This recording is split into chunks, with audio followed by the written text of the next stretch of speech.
नमस्कार दोस्तों, DD red के एक और रिएक्शन वीडियो में आप सभी का स्वागत है। मैं हूं आलोक। तो आज जो वीडियो मैं लेकर आया हूं आपके लिए वो कैटलिस्ट रिकॉर्ड्स का वीडियो है और इसका टाइटल है how is history taught in Pakistan, history of Pakistan in 10 minutes.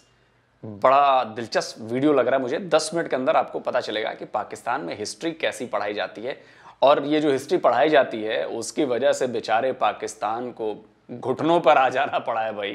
चलिए देखते हैं। अगर हम इंडिया के साथ आज हमारी हो जाती है ना जंग, तो आगे से हमें उन्हें फाइट करना पड़ेगा, पीछे से अफगानी हमारे ऊपर जो अंदर हैं या अफगानिस्तान बॉर्डर से हमारे ऊपर अटैक होगा। सही। तो हम कहते हैं हमारे भाई हैं, हम एक गुरु हैं, कौम तो है ही नहीं।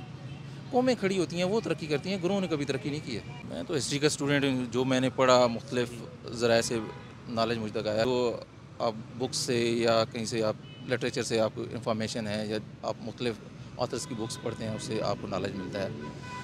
तो उसके ये कि सर बहुत सारे लोग कहते हैं कि तारीख़ पाकिस्तानियों को बड़ी तोड़ मोड़ के जो है वो पेश की गई है। जो अक्सर चीज़ें हमें बताई जाती हैं हकीकत उसके बिल्कुल बरअक्स है। आपको क्या लगता है कि इस बात में कितनी हकीकत है? ज़ाहिर है, अब इसमें तो कोई डाउट ही नहीं रहा। आप देख लेना, जो हम निसाब में पढ़ के आते हैं, स्कूलों में जो हमें पढ़ाया जाता है, कॉलेजेस में जो हमें बुक्स मुहैया होती हैं, हम उनसे ही नॉलेज मिलता है हमें, वो कुछ और है। लेकिन जब हम और न्यूट्रल ज़राए से देखते हैं तो वो कुछ और इन्फॉर्मेशन हमें मिलती हैं। ठीक है। बिल्कुल एक अलहदा सिमत में वो है। सबसे पहले तो हमारे जो अकाबरीन हैं उनको चाहिए कि निसाब को दुरुस्त करें। ठीक है। चाहे हमारे खिलाफ बात जाती है, लेकिन जो हकायक हैं वो हमें बताए जाएँ। 75 साल गुजर गए मतलब, और हम आज भी उसी चीज़ को पढ़ रहे हैं। और आज भी मैं अगर किसी बंदे से गुफ्तगू करूं और उसको कहूं कि वो भारत हमारा दुश्मन क्यों है, तो वो कहता है मुझे बचपन से ये पढ़ाया गया कि भारत हमारा दुश्मन है। अब देखिए, यहाँ पे जब से पाकिस्तान बना एक मखसूस तबका हुक्मरान रहा है। ठीक है। वही अब देखें, इंडिया ने उसकी आज़ादी के बाद ज़री इस्लाहत की, हमने कहाँ की? अयूब के दौर में कुछ हुआ थोड़ा बहुत, भुट्टो के दौर में हुआ, लेकिन जो होना था एक्चुअल वो नहीं हुआ। ठीक है। बस वो लॉलीपॉप था, कुछ करके आगे पीछे कर दिया। तो वो जो सम्राट थे वो आम पब्लिक तक नहीं पहुँचे, लोग अब तक महकूम हैं। और दूसरी पॉलिसी आप देख लें गवर्नमेंट की, आप इतनी आपकी सियासतदानों ने गवर्नमेंट नहीं की, हुकूमत में नहीं रहे, जितने आपकी आर्मी, सीधे लफ्ज़ों में जो बात करें, इस्टेब्लिशमेंट का नाम लें या आर्मी डायरेक्ट कहें, तो उनके दौर में ऐसे ब्लंडर हुए जो अब तक हम भुगत रहे हैं। ठीक है। अभी आप देख लें जो मौजूदा मुआशी हालात हैं, इन पे आ जाएँ, यहाँ पे हालात क्यों पहुँचे, कभी किसी ने सोचा? अब देखें ज़ियाउल हक की पॉलिसी, उन पे ही देख लें, उन्होंने जिहाद अफ़गानिस्तान के नाम पे पाकिस्तानियों को महकूम किया।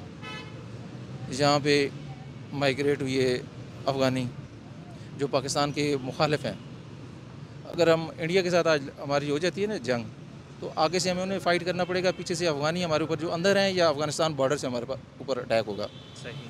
तो हम कहते हैं हमारे भाई हैं। हालांकि अगर आप पास्ट में जाएं तो हिंदुस्तानी उलमा ने एक तहरीक चलाई थी रेशमी रुमाल के नाम से।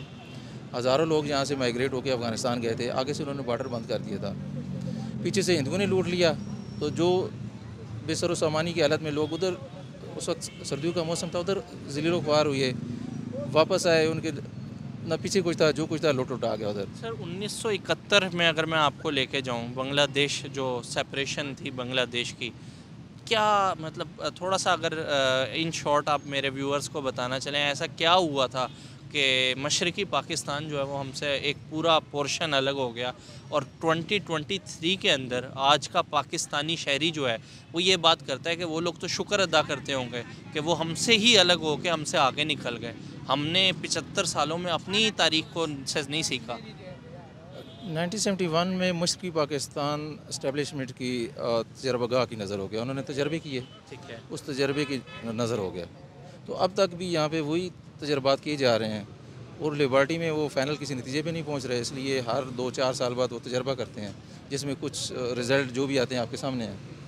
अभी हालिया आप देख लें यहाँ पे लाहौर में आप किसी शॉप पे चले जाएँ तो आपको कोई ना कोई पख्तून लड़का नज़र आएगा। लफ्ज़ पख्तून मैं इस्तेमाल करूँ, हालांकि वो अफ़गानी लड़के हैं। आप बिल्कुल सही कह रहे हैं। ज़्यादातर कपड़ों का भी जो काम है, मतलब आप बिजनेसेस अगर देखें, वो इलीगल इंटर हुए हैं पाकिस्तान में। तो आप देखें ना, हमारी जो बॉर्डर पे मुहाफ़िज़ एजेंसियां हैं, जो बॉर्डर फोर्सेस हैं, वो क्या कर रही हैं? जहाँ तक उनसे बात करें, वो लोग पैसे दे के आ जाते हैं। तो अब देखें ना, आप आटे का रोना होते हैं और चीज़ों का रोना रहते हैं, तो आपके पास 10 बंदों का अगर राशन है, तो आप 20 बैठ जाएंगे तो कम तो पड़ेगा ना जी। अब जब तक उनको गैर मुल्कियों को निकालते नहीं हैं, वो लोग आके यहाँ पे आपके 2-4 हज़ार रुपया दे के आपके वो लीगल हो रहे हैं।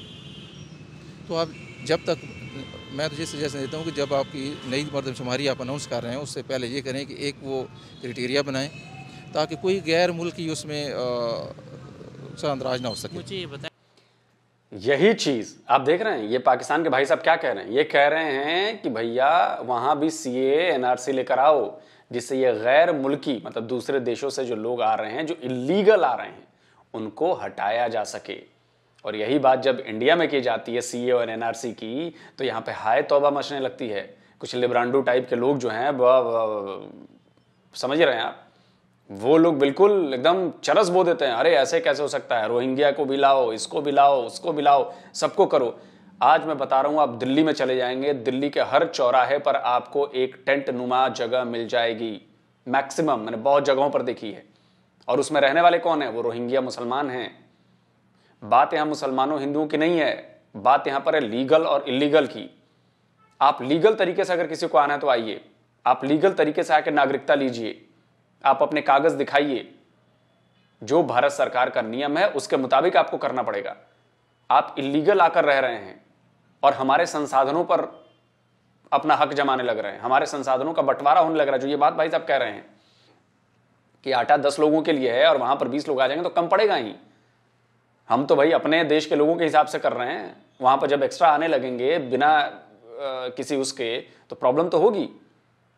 वो क्राइम भी करेंगे, जब उनको चीजें नहीं मिलेंगी तो क्राइम भी करेंगे, और उसका खामियाजा किसको भुगतना पड़ेगा? हमारे जैसे लोगों को जो यहाँ के रहने वाले हैं।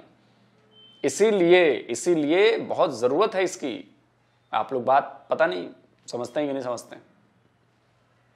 1947 से लेके आज तक की अगर बात की जाए, भारत और पाकिस्तान दोनों ने अपनी कंट्री के साथ कितना मतलब आगे बढ़े हैं, कितना ग्रो किया है।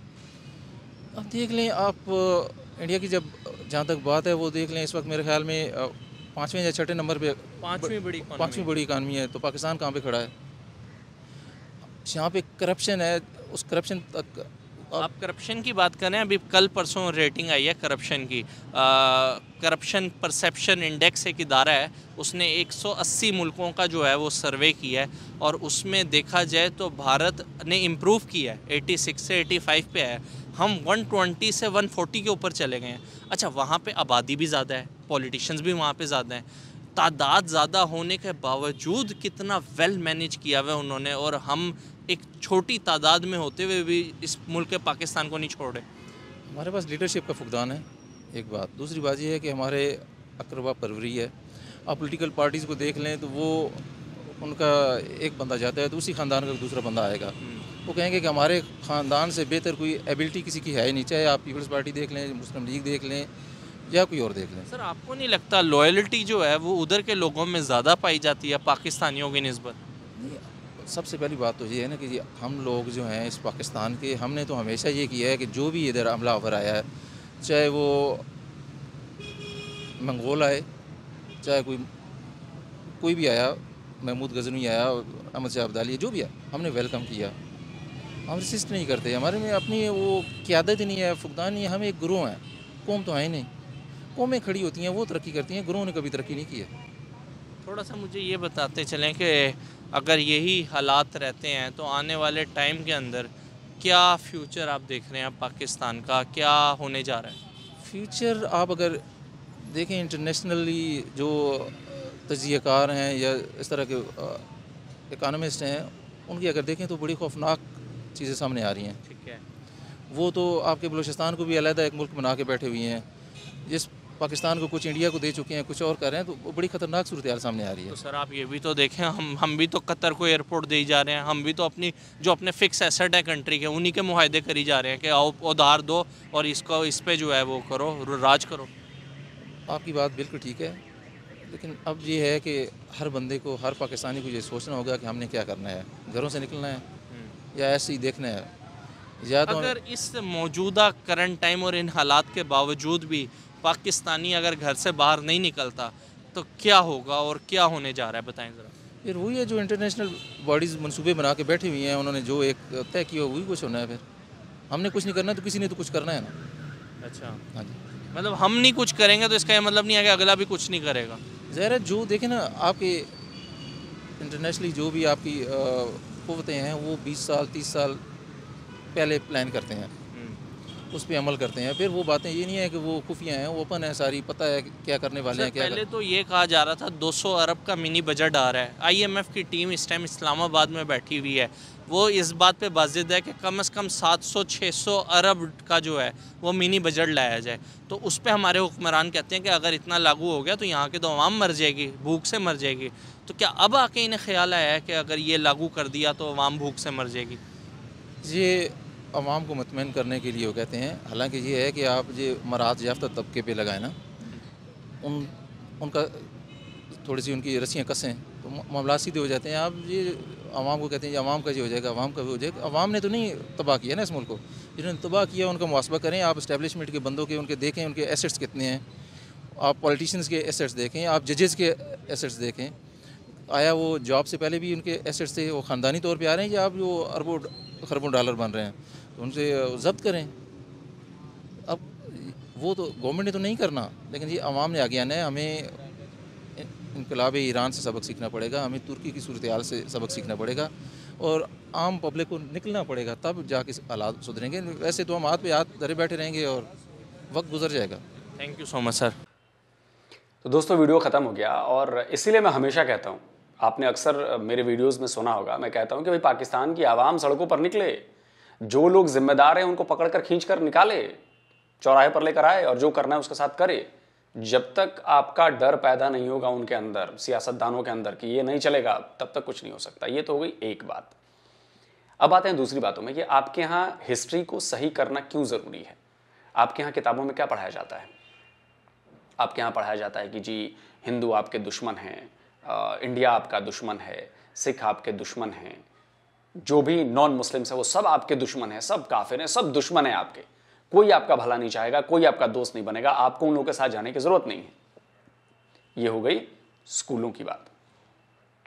आपकी मीडिया पर बताया जाता है, यही सब कुछ मीडिया पर भी चलता है और ये भी बताया जाता है कि जी आपकी किताबों में ये भी बताया जाता है, हालांकि इस पर आपके यहाँ मीडिया पर चर्चा भी हुई कि यहूदी भी आपके यहाँ दुश्मन है और यहूदियों के खिलाफ नफरत भी पैदा की जाती है, मतलब जो भी नॉन मुस्लिम है। सुनिए। देखिए ना, ये क्लास 7 सातवीं जमात में बच्चे की क्या उम्र होती है चौधरी साहब? जाहिर है मैक्सिमम 11 साल 11-12 साल के बच्चे को आप क्या सिखा रहे हैं यहाँ पे? आप उनको यहूदियों के खिलाफ पैगामात दे रहे हैं, ठीक है? 7 साल के बच्चों को बता रहे हैं कि यहूद जो हैं वो किस कदर बुरे उनका बस लोग यही हैं, काम है। उनका यही काम उनका है। यही काम है। हालांकि टोटली बिल्कुल गलत बात है। चलिए, ये कुछ आपने सुन लिया। अब मैं आपको बताता हूं कि चलिए इससे तो प्रोग्रेस नहीं होगी, इससे तो नफरत बढ़ेगी। और बात सिर्फ नफरत बढ़ाने की नहीं है, बात यह है कि आप अपने बच्चों को गलत सिखा भी रहे हैं और ये हिस्ट्री बनती जा रही है। अब मैं आपके यहाँ मदरसों में करोड़ों बच्चे पढ़ते हैं और उन मदरसों में क्या सिखाया जाता है, उसमें किस तरह से साइंस की धज्जियां उड़ाई जाती हैं, किस तरह से उनको गुमराह किया जाता है, किस तरह से बच्चों के मन में ये बात डाली जाती है कि जो तुम लोग जानते हो सब बेकार की बातें हैं, ये सब जो हम बता रहे हैं वही सही है। सुनिए। ये सारा साइंस इन्होंने अंदलुस की, ये सब कुछ हमसे चोरी की। गोरे ने, गोरे के बाप जानता है साइंस को।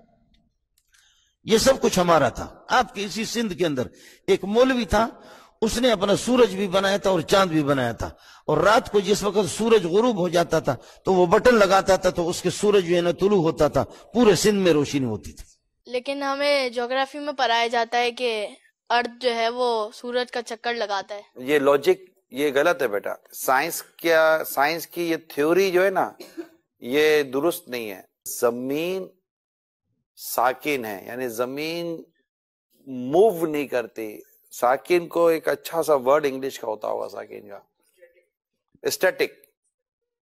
अर्थ स्टैटिक पोजीशन में है तो ये मूव नहीं करती, और साइंस कहती है कि जमीन मूव करती है। आला हजरत हमारे इमाम अहले सुन्नत ने कुरान से साबित किया है कि जमीन मूव नहीं करती। तो हमने बात कौन सी माननी है? इस्लाम की। अब आप बताइए कि एक तरफ स्कूल की किताबों में नफरत, दूसरी तरफ स्कूल की किताबों में ढंग की चीज नहीं पढ़ाई जाती, तीसरी तरफ जो मदरसों में बच्चे पढ़ रहे हैं उनको भी यही कुछ बताया जा रहा है उल्टा सीधा। तो कैसे आपका मुल्क तरक्की करेगा? जो बच्चे यहां से इन जगहों से पढ़ लिख कर निकलेंगे उनका दिमाग कहां तक चलेगा? वो कहा होता है ना, मुल्ला की दौड़ मस्जिद तक, वही चीज है। आपको उससे बाहर निकलना पड़ेगा, आपको वाइडर पर्सपेक्टिव देखना पड़ेगा, आपको लेटेस्ट एजुकेशन देनी पड़ेगी। लेकिन यहां पर एक पेच है, जैसे ही आप लेटेस्ट एजुकेशन देंगे, लेटेस्ट चीजें दुनिया भर में जो पढ़ाई जाती है उस तरह से पढ़ाएंगे तो आपकी पोल खुल जाएगी, और जो आप चूरन बेचते हो वो चूरन कोई खाएगा नहीं। और जैसे ही वो चूरन खाना बंद हो जाएगा, खेल खत्म। लोग सवाल पूछना शुरू कर देंगे कि भाई इंडिया में तो रोड्स इतने हैं, अगर मुसलमानों पर जुल्म हो रहा है तो वहां पर तो मुसलमान ऐसे अमीर है, हम क्यों नहीं है? वहां पर मुसलमानों को ये सुविधा मिल रही है, हमें क्यों नहीं मिल रही? वहां पर उनको 5G मिल रहा है, हमें यहाँ पे 4G ठीक से नहीं चलता। वहां पर सड़कें इतनी अच्छी हैं, ट्रांसपोर्टेशन के साधन इतने अच्छे हैं, हम कहाँ ये क्या काम कर रहे हैं?